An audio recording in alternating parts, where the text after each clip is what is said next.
My husband silently told me to transfer his $25 million, 48 hours after his death. My son came and said, "For 30 years I lived beside a man who was more than a husband. He was my safe harbor, my companion in every step of life." When he asked me, with the calmest voice in the world, to transfer our entire fortune to my name, I did not hesitate. It was just another gesture of trust, I thought. But 2 days later he departed. And at the hospital where I expected comfort, I found a much more cruel scam. What came next was an unexpected dive into silence, mistrust, and courage. Today I look back and barely recognize the woman I was. If you believe in new beginnings, justice, and strength in the darkest hours, this story is for you. I'm happy to have you here.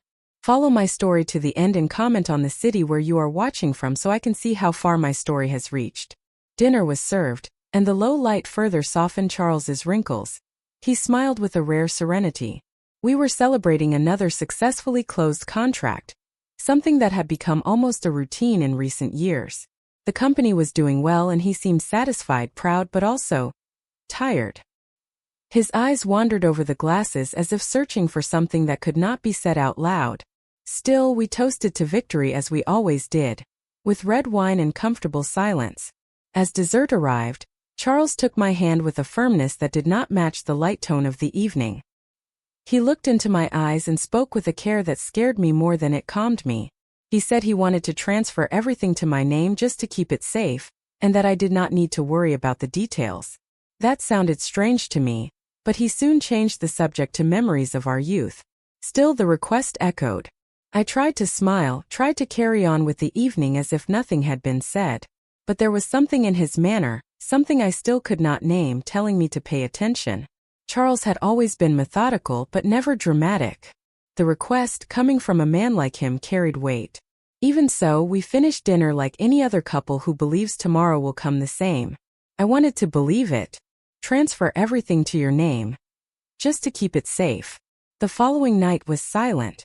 Charles was in the office reviewing papers, and I finalized what was needed with our trusted accountant.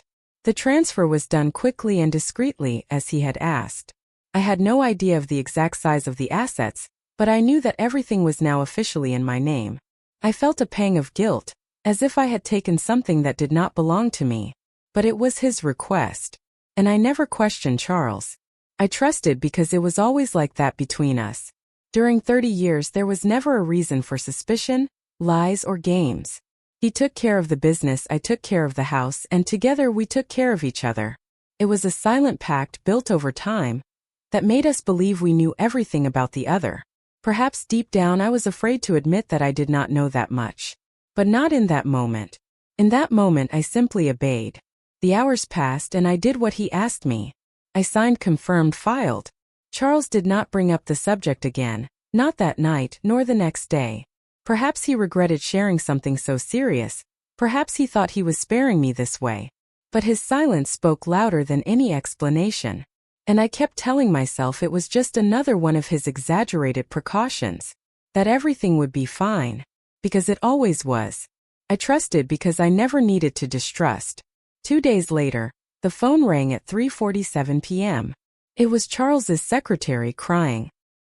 He had been found fallen in his office with no vital signs. I do not remember the exact reaction. I only know my body went cold and the world fell silent. I went straight to the company building, hoping it was a misunderstanding, a scare. But when I arrived, the paramedics had already given up. He was gone. Without warning. Without a chance for goodbye. The pain was immediate, raw, absolute. Charles, my safe harbor, had left me in the blink of an eye. Amidst the chaos of the office, one could only hear the muffled sound of people murmuring and the buzz of sirens moving away. I wanted to scream, but my voice would not come out. Everything I had done 2 days before, the papers, the signature, the documents, began to spin in my head like a storm.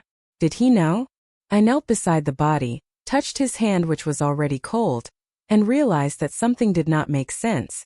The man who planned so much, who anticipated everything, had simply fallen like this, without clues, without explanations. I refused to believe that this was just a tragedy. But in that instant, the pain was greater than any suspicion. And I was still just a widow in shock. And there the war for what was his began. The call from the hospital was quick, objective, almost impersonal. They said Charles had been rushed in after a sudden illness. I ran without thinking, without feeling my body, only with the foolish hope that he was still breathing. I arrived at the emergency room breathless, desperate, only to find a white sheet covering everything that remained of him for me.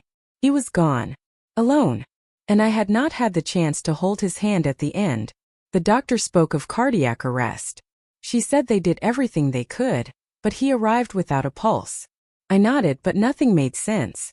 Charles was not sick, he had regular checkups, he followed a strict routine. Still there he was, motionless, distant, silent. I cried as I hadn't cried since we lost our second child, and the world seemed to spin away from me. I asked to see him one last time, but I did not have time. I was called to the waiting room to sign documents, confirm data. The bureaucracy of death does not wait for grief to breathe. With dragging steps I followed the hallway, hoping for privacy, for silence, for comfort. But that was not what I found. What awaited me in the waiting room was something colder than death. But the waiting room held an even greater grief. Sitting side by side were Eric and Miranda, in impeccable dark suits and with a lawyer in tow. There was no hug. There were no words of comfort. Eric stood up and said in a firm tone that he had come to ensure the legal protection of the estate. The lawyer, impassive, handed over documents and began to speak of control, of legal safeguards, of preventive litigation. It was surreal. Charles had not even been taken to the morgue yet. I was left without reaction.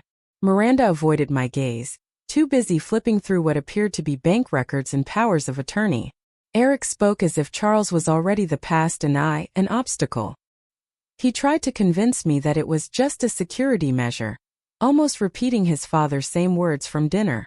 But there, spoken by him, they sounded like a threat. The lawyer merely nodded, impersonal, technical, ready to attack. I did not answer. My hands were trembling and my heart, already shattered, now tightened in a new way. The pain of Charles's death had not even settled inside me, and already the shadow of a dispute was emerging. A cold legal dry fight in a hospital. Was this what my son had become? A man who came to his father's body with clauses and contracts? Not even 24 hours and there was already talk of control. I left the room with the sensation of having been pushed off a cliff. The walls seemed higher, the ceiling lower, the air heavier.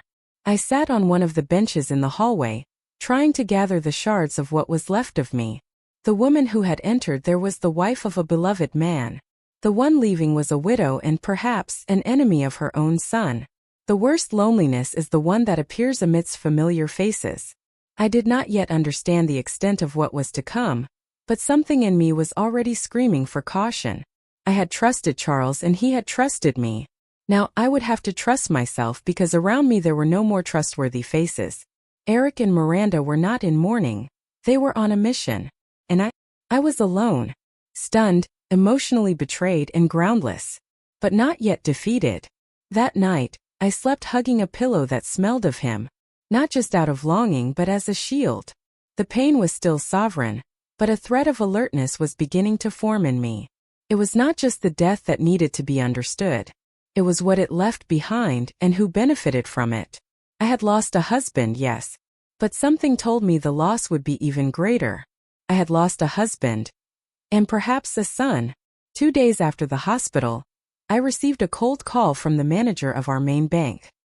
His hesitant voice warned me of an injunction request filed by Eric, demanding the immediate freezing of accounts in my name. I was paralyzed. He alleged a risk of dissipation of assets, as if I were a stranger. It was surreal to see my own son doubting my integrity. Charles had barely been buried, and the attack was already legal. The bank informed me that, while the judicial decision was pending, part of the funds would be temporarily inaccessible. That hit me with the force of a calculated betrayal. It was not just money, it was the mistrust that wounded me. I went back to look at the documents Charles had made me sign, looking for some loophole, something that justified the haste. But everything was regular. Clean. He had left me protected, and now Eric wanted to annul that. I felt heat rise to my face. It was not anger yet, it was shame. How did we reach this point? A son trying to delegitimize his own mother? I called Charles's trusted lawyer, the only one I could still trust, Mr. Coleman. We scheduled a meeting at the old office, and just hearing his calm voice, something inside me stabilized. I needed help. I needed to understand what Charles knew. Or feared. They wanted to freeze what he left warm. The truth. Coleman received me with a heavy look, but without judgment. He offered tea, silence, and then words that would change everything. He said Charles had been worried in recent months, especially with unusual financial movements made by Eric. He mentioned that Charles himself had considered a confidential audit, but gave up for fear of destroying the family bond. "He trusted you more than anyone else," said Coleman, holding a brown envelope. I was left without reaction when he placed it on the table. "Charles asked me to give you this if anything happened." My breath failed. My hands trembled as I touched the sealed envelope, with his handwriting in the center. "To Eleanor. Only if I do not return." My heart raced. Had Charles foreseen something? Or just taken precautions as he always did? Either way, there was the truth waiting to be read. Coleman seemed uncomfortable, like someone keeping a secret too big for too long.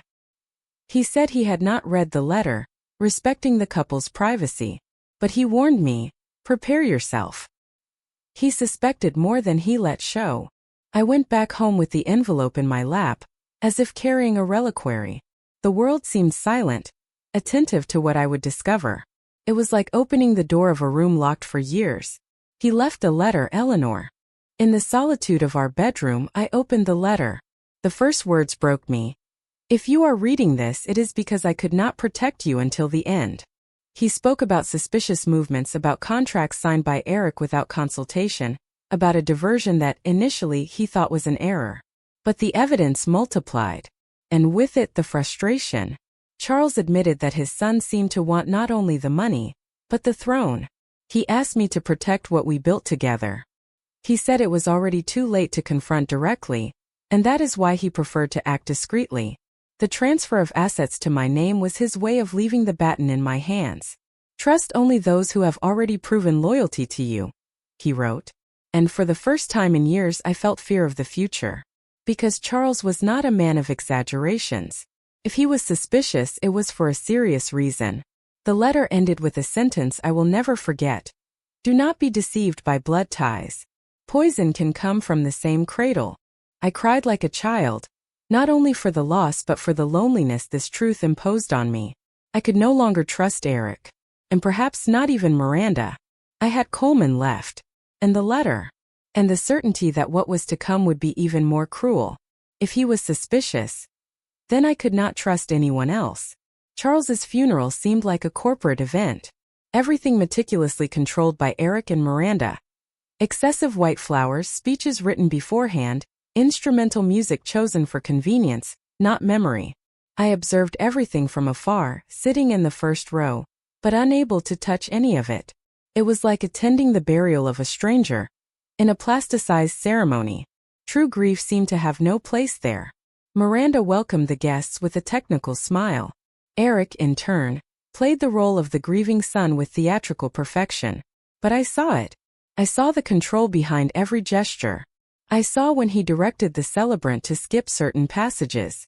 I saw when he interrupted a colleague of Charles who dared to speak of his irreproachable ethics. That was not a tribute, it was manipulation of the image they needed to sell to the world.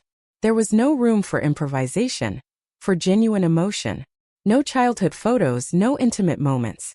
Only projections of business achievements. It seemed more like a shareholders' meeting than a farewell. I wanted to scream, stand up, say that this man was also a father, a husband, a human being. But I restrained myself. Because I knew that, in that minefield, any false step would be used against me. They cried with their eyes but smiled with their lips. At the end of the ceremony, a former employee of the company approached me, with teary eyes. "They fought badly days before the death," she whispered, looking discreetly at Eric. I asked what she knew, and she told me about an argument behind closed doors with muffled screams. Charles had left the room pale, and Eric, shortly after, ordered silence from the team. That stuck in my mind like a thorn. I returned home with the phrase repeating in a loop in my head. The letter, the transfer request, the atmosphere at the funeral, and now this. Were they really connected? Had Charles confronted Eric over something grave? Maybe he had discovered too much and, for that reason, become an obstacle. The pieces were beginning to fit together, but it was all still supposition. And suppositions are not enough. The pain still paralyzed me, but indignation was beginning to poke at my sense of justice. I needed to know more. I needed to confirm if that was just a family conflict or something much deeper. Charles deserved the truth, not empty tributes. And I deserved to know if I was being the victim of grief or a farce. That woman had lit a fuse inside me. They fought badly days before the death. I decided not to act on impulse. I knew that to fight I would need more than pain, I would need proof. The letter was strong, yes, but subjective. The former employee's statement was valuable, but still fragile. I needed records, dates, witnesses, anything that would shed light on the darkness that was beginning to take over my life. Charles always said that a good plan is made in silence. It was time to listen to him. I approached Coleman again. I asked for access to documents, the company's accounting, the visitor history in the building. I was still legally responsible for everything, and I would use that. Something told me that Eric and Miranda had acted too fast, as if they feared something would be discovered. And if there was something hidden, I would discover it, because now the pain had transformed into purpose. In the bedroom mirror, I saw for the first time a reflection I did not recognize. Harder eyes, jaw set, grief and anger stitched into the same fabric. Charles, wherever he was, needed to know that I would not retreat. And if that funeral was the end for everyone else, for me it was just the beginning. The first shovelful of dirt over the mask of those who wanted to bury the truth along with him. If there was a plan, I needed to unravel it. Returning to Charles's company was like stepping into an abandoned temple. Every room seemed frozen in time, still with his scent in the air and papers organized with his obsessive precision. Mr. Coleman walked beside me in silence, respecting the weight of that return. We were looking for more than memories, we were looking for pieces of a dark puzzle. It was then that Jared, the firm's oldest janitor, approached us discreetly. His face bore genuine concern. He said he needed to tell us something, but only in private. He took us to the back room and, after ensuring no one would hear, revealed that days before the death, he witnessed a heavy argument between Charles and Eric. It was ugly, Mrs. Eleanor. Mr. Charles was yelling like I never heard before. According to him, the sound of an object breaking and doors slamming echoed through the hallway. Jared said that after the fight, Charles stayed locked in the room for hours, and Eric left pale, avoiding everyone. He wanted to report the incident, but Miranda intercepted him and made him promise silence. They said it was a family matter. His look sought approval, like someone finally lifting a weight off their back. I held his hand firmly. The truth needed to breathe. I heard glass breaking and muffled screams. With my authorization, Coleman accessed the company's electronic records. The internal logs confirmed entries and exits on the magnetic cards. On the day of Charles's death, both Eric and Miranda were in the building, and more than that, on the executive floor, between 1 p.m. and 3:30 p.m. Charles was declared dead at 3:47 p.m. The coincidence was too great to be ignored. They were not there by chance. Coleman analyzed every detail with technical coldness. No meeting agenda, no formal appointment. Just suspicious movements on a fatal day.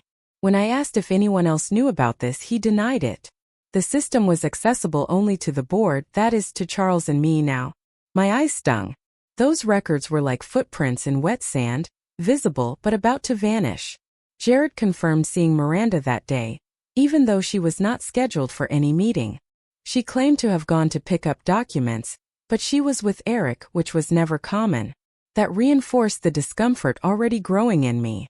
Their presence, close to the time of death, added to the previous fight, drew a new narrative. Charles may have died, but not alone. They were there. But why? Sitting in the armchair that was once Charles's, I felt the weight of everything fitting together. The argument, the unexplained presence, the transfer request. Nothing was random. That sudden death was beginning to look planned. If not in direct execution, at least in omission. The absence of immediate help, the silence of those involved, everything conspired against the official version. My heart tightened with every new piece of evidence. Coleman, more contained, suggested caution. We need to proceed with method, Eleanor. They may have covered their tracks. But I knew. Their grief was too rehearsed. The haste to assume control, the scripted funeral, the attempt to freeze assets. Every gesture was a brick in a wall of dissimulation. And that wall now was beginning to crack. I returned home taking with me copies of the logs, Jared's testimony, and the certainty that Charles had left more than assets. He had left tracks. Perhaps unconsciously, perhaps like someone screaming in silence for protection. And now it was my duty to follow them to the end. Because it was not just about loss. It was about truth. It was not grief, it was a cover-up. The visit to the hospital days later was different from the first. I was not going to mourn anymore, but to confront. I asked to speak with Nina Brooks, the nurse who accompanied Charles in his last visits. She hesitated but agreed to see me. Her eyes said more than her words. There was something there she could no longer sustain alone. I took the medical reports sent to me after the death and compared them with others she had filed. 2 charts. One official digitized and sent to the insurance records. Another physical kept with her with completely different notes. Charles's beta blocker dosage had been altered in both, but in different ways. When I showed the 2 documents side by side, Nina paled. She began to cry, murmuring that it was not her idea, that she only followed an external order. I pressed carefully, and it was then that she let it slip. I received a call from Miranda. She said Charles wanted to adjust the dosage but didn't want to involve doctors. She asked for secrecy, said it was a surprise. I could not believe it. Charles would never make medical decisions without criteria. And Nina knew that. But still she yielded. Out of fear. Out of obedience. Or for something more. A call from Miranda changed everything. After much hesitation, Nina admitted. The alteration in the dosages was done by her, under pressure. And more. She had received $40,000, paid by a third-party company linked to one of Eric's projects. She said she thought it was just a bonus for extra dedication. But the transaction had been made right after the suspicious care. That stopped being just negligence. It was connivance. Coleman, who accompanied me, recorded everything with discretion. Nina promised to cooperate, as long as her identity was preserved for now. She was clearly in panic, but guilt was already devouring her. She said she realized something was wrong when Charles suddenly worsened after the change. She even tried to alert a colleague but was silenced. They told me to say it was normal in heart patients. $40,000 for an adjustment that could, and probably did, cause Charles's death. My skin crawled just thinking about it. His death had been built in layers. A decision here, an omission there. And suddenly the collapse. But now, with Nina willing to speak, the truth had a new witness. A voice inside the system that, until then, seemed inviolable. $40,000 for an adjustment. I returned home with a strange sensation. It was not exactly relief. It was weight. The confirmation of what I already feared. Charles did not just die. He was taken. And every person involved carried a piece of that responsibility with them. The letter, the logs, Jared's deposition, now Nina's confession. The pieces united in a dark design. And a true one. Night fell silent. I sat in his old armchair with the papers in my lap. Charles had left signs. As if he knew time was running against him. And even dead, he still spoke to me. He told me, "Continue." And I would continue. Even if it hurt. Even if I had to face people from my own family. I would not bury my grief until the truth was whole. Because if they were capable of paying to alter a medical chart, they would also be capable of paying for bigger lies. And if they managed to silence a nurse, they could silence others. But now no more. Nina had spoken. Jared had spoken. And I was ready to act. They started this game thinking I would not withstand it. If they paid to silence a medic, they would pay for this too. Searching Charles's office became a silent ritual. I told myself I was looking only for comfort, but there was another motivation pulsing. Clues. In one of the lower drawers among old letters and forgotten receipts, I found a small amber glass vial. Its label was discreet, almost artisanal. Nature Herbal Rest. Something about the name bothered me. Charles would never take something like that without telling me. I observed the cap, the label, the smell. Nothing matched his habits. He was always meticulous about his health, averse to natural or alternative formulas. Everything was supervised, measured, approved by doctors. I never trusted generic, natural products, and neither did Charles. That clashed completely with his pattern. The packaging had traces of recent handling, which made me shudder. I showed the vial to Coleman, who also found it strange. We decided not to mention it to anyone until we were sure of the content. I kept it in an envelope and proceeded with held breath. That could be everything or nothing. But the discomfort in my stomach said it was not chance. That vial hidden contradicted everything Charles was. And that in itself was sufficient to sound like an alarm. Nature herbal rest. Something he would never take. The next day, I took the vial to a friend from my youth, a respected pharmacist who worked in an independent laboratory. I explained my suspicion without going into detail. She analyzed the content with an increasingly serious expression. She asked me for a few minutes and returned with heavy eyes. "Eleanor, this is much more than a mild sedative," she said. The formula contained high-intensity sedative substances. She explained that, in healthy people it could cause extreme drowsiness, but in someone with Charles's cardiac history it was extremely dangerous. The combination with beta blockers was unpredictable, and, in certain cases, lethal. I felt the floor disappear. It was like hearing a diagnosis about something I already knew but refused to accept. Charles was being poisoned, little by little, under a disguise of naturalness. I questioned if it would be possible to detect the substance after death, and she affirmed yes, if the body was still preserved. She handed me a preliminary report and suggested a full toxicology screening be done. My heart raced, but my mind fixed on one point. This vial did not appear there by chance. Someone placed it. Someone who knew its effects. Someone who knew exactly what they were doing. With his heart medication, this is poison. With the document in hand, I went to the medical examiner's office and requested, through Coleman, a re-evaluation of the official report. We mentioned the new finding as an argument, and the request was accepted, albeit with reservations. Charles's body, still preserved by my decision, would be re-examined. I handed over the vial with gloves, with a signed protocol, and watched as they sealed it in proper packaging. My heart beat like a war drum. Going back home that night was like carrying dynamite on my back. I knew that if that substance was in his system, everything would change. From hypothesis we would move to proof. From pain to justice. The truth would stop being an internal burden and become legal evidence. Charles would not have died by a failure of destiny. He would have been pushed. As the clock marked the early morning, I found myself alone in the living room, hugging a photograph of us.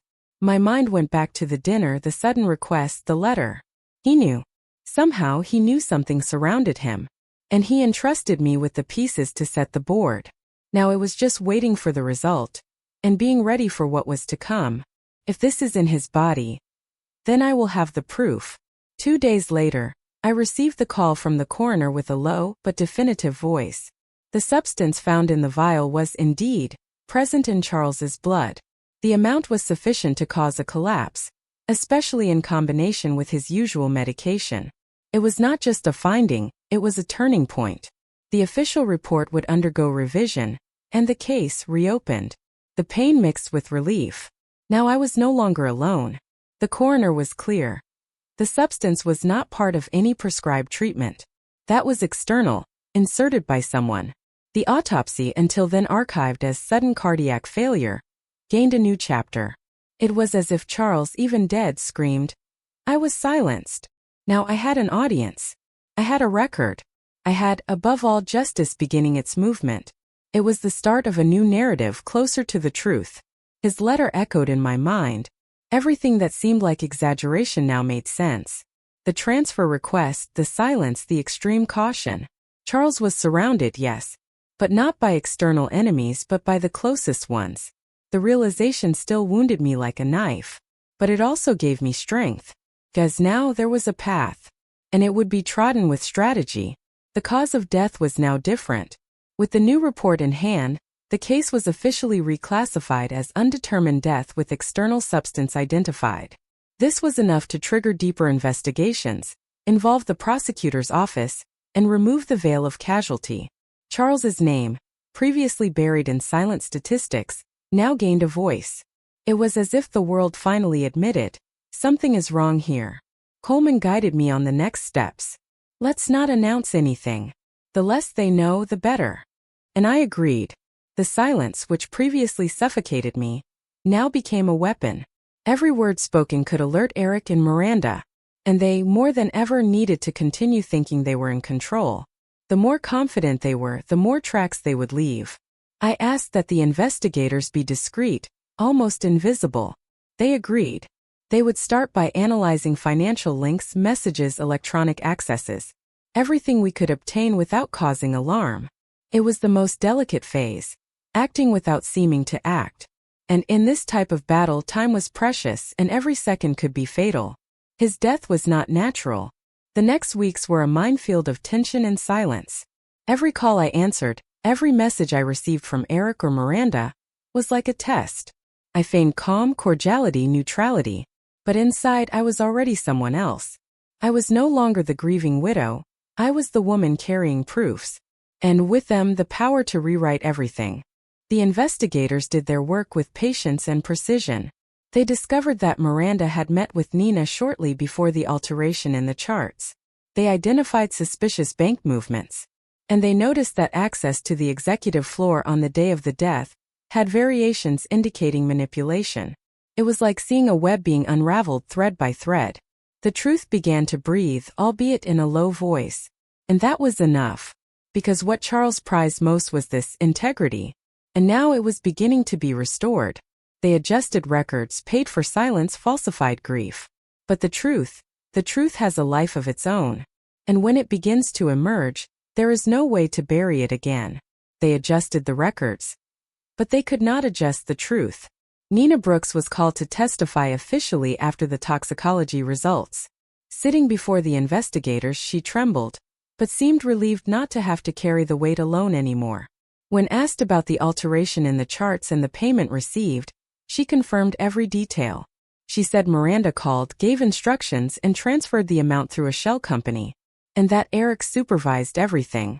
With a trembling voice, she explained how she was directed to change the medication record and not inform doctors. She tried to justify herself, saying she believed the version that it was just a provisional adjustment. But after Charles's death, she realized that it was deeper, dirtier. She cried, saying she felt part of the tragedy, even if she hadn't understood the gravity of her act at the time. The prosecutor listened attentively, making methodical notes. Nina continued, revealing that after the death, Miranda called her again to ensure she would maintain total discretion. More money was offered. She refused. Fear paralyzed her for weeks, until the new exams and the pressure of the investigation broke her. It was as if the truth, finally, had defeated the silence imposed by money. They promised me no one would find out. With Nina's testimony, Coleman went into action. He organized all the documents: Charles's letter, the office logs, the alterations in the charts, the toxicology report, and now the full confession. He gathered everything in a robust, coherent dossier impossible to ignore. Every piece connected to the other, like a net built by impatient hands, which now turned against its creators. He took the material to the prosecutor responsible for the case, who received everything with attentive eyes. He examined the evidence with the weight it deserved. When he finished reading, he was silent for long minutes. Then he looked at Coleman and said, "This changes everything." The action, until then discreet, would gain a new dimension. The case ceased to be family-related and became criminal and public. Coleman called me the same day. He said everything was ready. The evidence, the witnesses, the records. Now it is up to them, Eleanor. And I knew in that moment that we were on the verge of an outcome. Everything I endured, the loneliness, the doubt, the grief, now transformed into an argument, into a weapon, into justice. Charles would not have his life back, but he would have his name cleared. It is all here. Time to act. The next morning, the prosecutor's office filed a request for preventive detention against Eric and Miranda. The argument: substantiated suspicion of homicide by intentional negligence and procedural fraud. The warrants were authorized in record time, given the robustness of the evidence and the risk of flight. The judge determined secrecy until execution, to avoid interference. When I learned of the approval, my heart beat forcefully. Not for revenge, but for justice. For months I walked on coals, trying to understand if my intuition was paranoia or truth. Now the state itself recognized that Charles did not fall. He was pushed. The cycle was beginning to close, and I felt at last that something inside me could breathe. It was like seeing the truth break the surface after months submerged. The silence was beginning to shatter in official spaces. And even though Eric and Miranda did not yet know, they were already defeated. Not by me but by their own tracks. They built the lie with such zeal that they forgot to erase the traces. The time has come for them to lose everything. The arrests happened on a cold Friday with the sky overcast, as if the whole world knew what was to come. Eric was detained getting out of his car, in the garage of the building where he lived. Miranda, shortly after, in the lobby of the office where she did her consulting. Neither of the two resisted. There were no screams, nor sirens, just discreet agents, silent handcuffs, and the truth imposing itself without spectacle. I received the news with a silent tear running down. Not of relief nor of hate. It was something else. Something between justice and an end. The calm that took over me was the same I felt the first time I saw Charles sleeping in peace. They were arrested. And they did not yet know how much this was just the beginning. The press hadn't even been notified. It was a silent surgical fall. Coleman called me right after. He said everything went as expected, that both were being taken for interrogation and that probably Miranda would be the first to break. I listened in silence, absorbing every word like a bomb. For so long I was the ignored woman, the fragile widow. Now I was the guardian of the truth. And no one could take that from me. There were no sirens. Only handcuffs. In the early afternoon, I was called to the prosecutor's office for a final statement. The prosecutor, with a firm look and contained voice, was direct. The forensics concluded that Charles's death was caused by a lethal interaction between beta blockers and sedatives administered without prescription, and that this was done through intentional negligence, aiming for profit and asset control. Hearing that in so many words disarmed me. I sat down slowly. He continued explaining that, although there was no weapon or a classic crime, there was a sequence of orchestrated actions and omissions. They killed Charles, Mrs. Hastings, even without using weapons. I closed my eyes. I felt as if something left me. It was the weight of doubt, of fear, of powerlessness. Now the whole world knew. And that was enough. Justice would not come with noise. It would come with facts. And the facts were all there, in papers, in testimonies, in proofs. For the first time since it all began, I felt I could breathe without guilt. I had done what needed to be done. Charles had been heard even after death. And that was the greatest victory. They killed Charles, even without using weapons. The next day I returned to the company. I entered alone through the side door, as I used to do on mornings when I wanted to surprise Charles with coffee. His office was intact. The same smell of leather and wood. The plants slightly withered. I sat in his chair, closed my eyes, and for a second felt him there. As if he approved every step taken, every decision made. At home I organized the final documents. I forwarded reports, signed the estate protection terms, and determined in writing that all that wealth would be preserved until the conclusion of the judicial process. Nothing would be touched. Nothing would be hidden. I was not the new owner of a fortune. I was the guardian of a legacy, his. The pain did not disappear. But it changed shape. It was no longer sharp. It was deep but serene. Like a war scar. I went through the photographs, the letter, the empty vial. And there I understood clearly what Charles meant that night at dinner. He did not want to just protect assets. He wanted to protect me from what came next. Now I knew what Charles meant by keeping it safe. Now I am curious about you who listen to my story. What would you do if you were in my place? Have you gone through something similar? Support the channel. Subscribe, like, comment, and share this video. I am leaving on the end screen another story that you will also like, and it will definitely surprise you. Thank you for watching. Until the next video.